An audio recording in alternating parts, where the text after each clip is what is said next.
is essentially what a hip replacement is. So on the socket side, the surgeon will prepare the bone, ream the bone down, and will take a shell which consists of a metal component.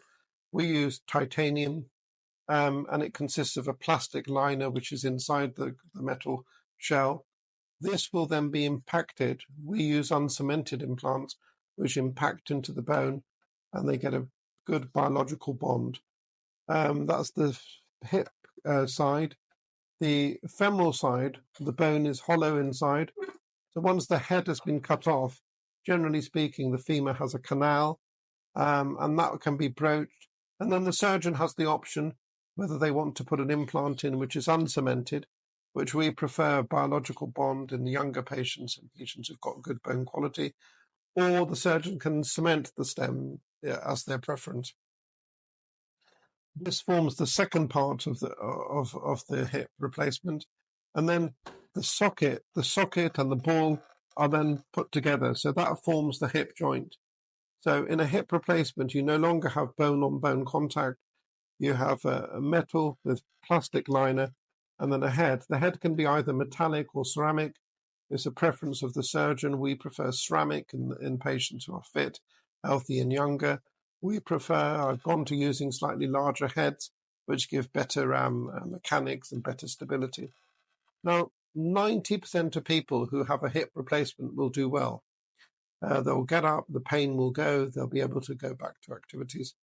We carry out a minimally invasive approach, which we allow people to walk straight away. There's no dislocation precautions. They can lie on their side. And we let people drive at 2 weeks. And we found that since we've been doing this surgery, the recovery rates have been much quicker. When we carried out conventional surgery, we found a lot of swelling, a lot of bruising, all the way down the leg. Patients have found it much more painful, and the recovery was much more restricted over a 6-week period. We now find that there's minimal swelling, minimal bruising. The patients are walking straight away, and at 2 weeks, the wounds are clean. There's hardly any impairment at that stage, so we mobilize quicker. There are risks with hip replacement surgery. There's a risk of problems such as infection, which is rare. It can be superficial or deep.